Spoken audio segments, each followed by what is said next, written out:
Okay, and when you first got to the Carrollwood residence and observed this person, you described him as being very pale, correct? Correct. Underweight? Yes. Okay. And I believe you previously testified he was so thin that you were able to see his ribs. Is that correct? That's correct. Okay. Did this person look real sick to you? He looked like he had a chronic health problem. Okay. And is it fair to say that he had the physical characteristics of someone who had been a drug addict for a long time? That's a hard statement. There's people who have chronic illnesses can look like a lot of things. I've seen drug addicts that were overweight. I've seen drug addicts that were underweight. So I just recognized what I thought appeared to be a chronic illness. Okay. And when you first arrived to Carrollwood, were the gates, the front gates of the property already open? Yes, they were in the process of opening. Drove up. Okay. So you drove up onto the property at that point? That's correct. Okay. And who were you greeted by first? Security. Okay. And then the security then allow you into the residence? That's correct. Okay. And then security then escorted you upstairs to where Mr. Jackson was, correct? That's correct. Okay. And do you recall whether the door to the bedroom where Mr. Jackson was that open? Yes, it was. Okay. And what was the first thing that you saw? Dr. Murray standing beside the bed and leaning over the patient. The security guard also leaning over the patient, and the patient himself in bed. Okay. Well, okay, and I believe you testified that when you first walked in that Mr. Jackson was still on the bed, correct?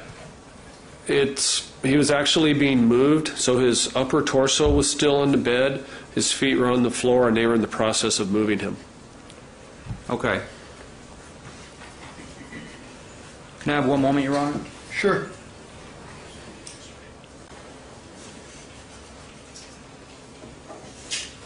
Mr.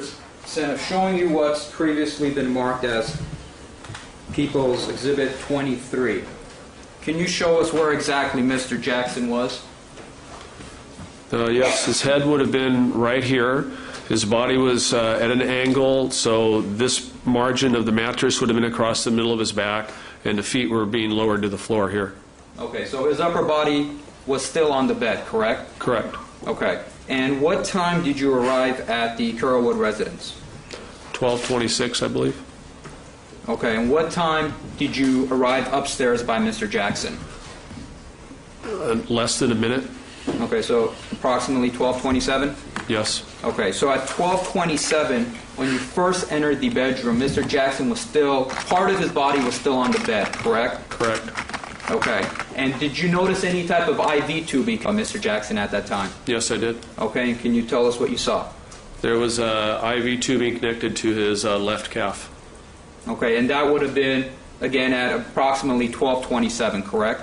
Correct. Okay, so the IV tubing was still in his leg, correct? Correct. Okay. Did you see anything else attached to Mr. Jackson at that time? I did not. Okay. So soon after, you start asking Dr. Murray some questions, correct? Correct. And Dr. Murray, in fact, starts responding to your questions and gives you some information, correct? Correct. Okay. Now, Dr. Murray told you that he was Mr. Jackson's personal doctor, correct? Correct. Dr. Murray also told you that Mr. Jackson was rehearsing all night, correct?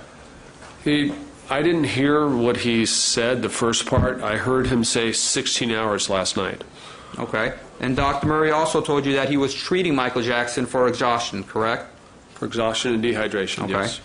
So he also told you he was treating Mr. Jackson for exhaustion, correct? Yes. Okay. And you asked Dr. Murray whether Mr. Jackson was on any recreational drugs, correct?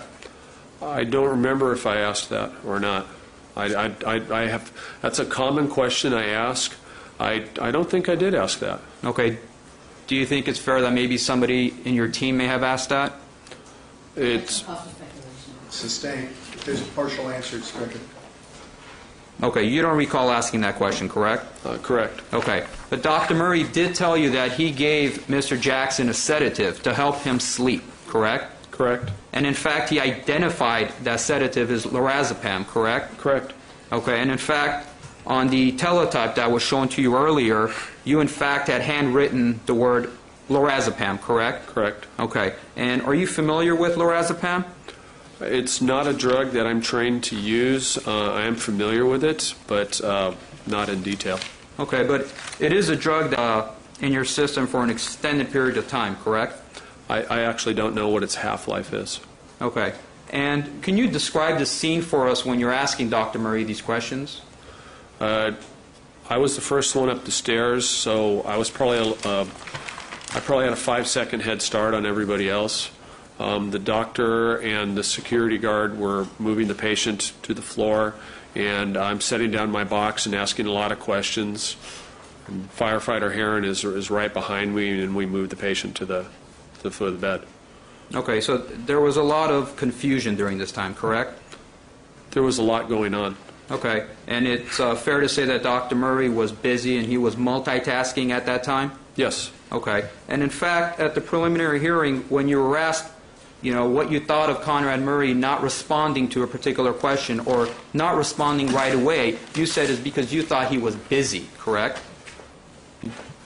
I don't actually remember what I said specifically, but he was very busy. Okay. So at some point, you then moved Mr. Jackson to the foot of the bed, correct? That's correct. And that's to give you and your team more room to work? That's correct. Okay, and to do that, you actually needed the help of another firefighter, correct? That's correct. And that was firefighter Heron? Heron, yes. Okay. And I believe you described firefighter Heron as a big, strong fireman, correct? Strong as an ox. Okay. So it took both of you to move Mr. Jackson to the foot of the bed, correct? That's correct. Okay. Soon after, you start performing CPR, correct? Correct. All right. And who was in charge of the compressions? Firefighter Heron was doing compressions. Okay. And who was in charge of providing air to Mr. Jackson? Firefighter Blunt. Okay. So there was 2 paramedics performing CPR on Mr. Jackson, correct?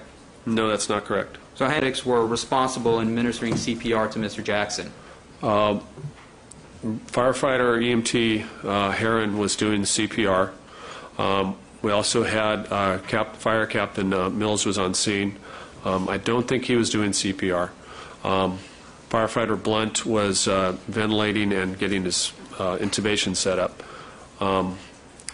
Paramedic Goodwin was setting up the EKG cables, and as I said, I was gathering information. Okay, so Mr. Blount was in charge of the ventilation. Yes. Okay, and Mr. Heron was in charge of compressions, correct? Yes. Okay, so there's essentially 2 people at that point in time working on Mr. Jackson as far as ventilation and compressions go. Correct. Okay, and that's not unusual, is it? No. Okay, so if you were to hear facts that Dr. Murray asked for assistance during CPR, that wouldn't be unusual, correct? No. In fact, that would be encouraged, isn't that correct? Yes, you wouldn't want to do it alone. Okay, and you're familiar with the American Heart Association guidelines on CPR, correct? Correct. Okay, and the guidelines also provide that people should work collaboratively when they're performing CPR, correct? Correct. Okay. Let me know, Mr. Gorgian, when it's a convenient time to take the noon break, please. And that was fine, Your Honor. May I see counsel first, please?